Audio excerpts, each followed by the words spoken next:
একদিন এই তল্লাটের পুলোটাই ছিল আপার দখলে। আপা বলতেই অনেকের হুঁশ হারিয়ে যেত, অনেকেই তার নামে যুক্ত জপমাল্য।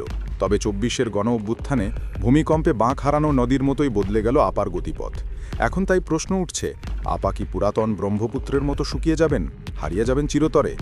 ঘটনা শেষ নয়, আপা আওয়ামী লীগের নেতৃত্বে থাকবেন কিনা এখন উঠছে সেই প্রশ্ন। যদিও আওয়ামী লীগ মুখে মুখে বলছে তাদের নেতৃত্বে আপা আছেন, আপাই ছিলেন, আপাই থাকবেন। তবে বিশেষজ্ঞদের মত ভিন্ন।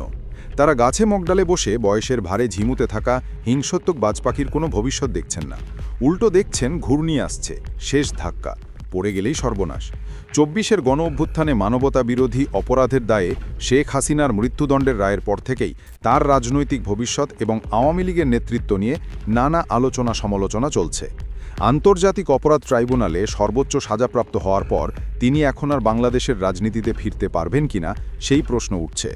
শেখ হাসিনার রাজনৈতিক ক্যারিয়ার নিয়ে রাজনৈতিক বিশ্লেষকরা বলছেন শি ইজ ফিনিশড। মনে হয় না এটা আর তার আগের অবস্থায় ফিরে আসার কোনো সম্ভাবনা রয়েছে। যদিও অনেকেই বলবে রাজনীতিতে শেষ বলে কিছু নেই, কিন্তু বিশ্লেষকরা মনে করে নেতৃত্ব যদি বিপর্যয় করে সেটার অবশ্যই শেষ আছে।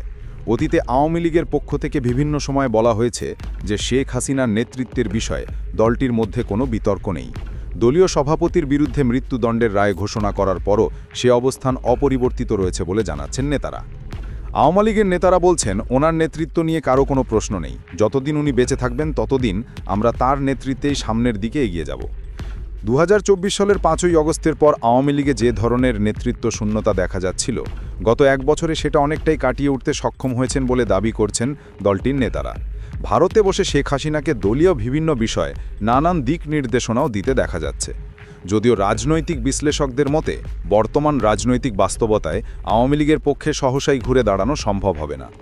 রাজনৈতিক বিশ্লেষকরা মনে করছেন ২০২৪ সালের আন্দোলনে প্রাণহানির ঘটনায় অনুশোচনা প্রকাশ করে ক্ষমা চাওয়ার পরিবর্তে দলটির নেতারা এখনও জুনই গণ অভ্যুত্থান যেভাবে দেশে বিদেশে ষড়যন্ত্র হিসেবে দেখানোর চেষ্টা করছেন, সেটি শেখ হাসিনা ও তার দল আওয়ামী লীগের রাজনীতির মাঠে ফেরা আরও কঠিন করে তুলবে বলে মনে করেন তিনি।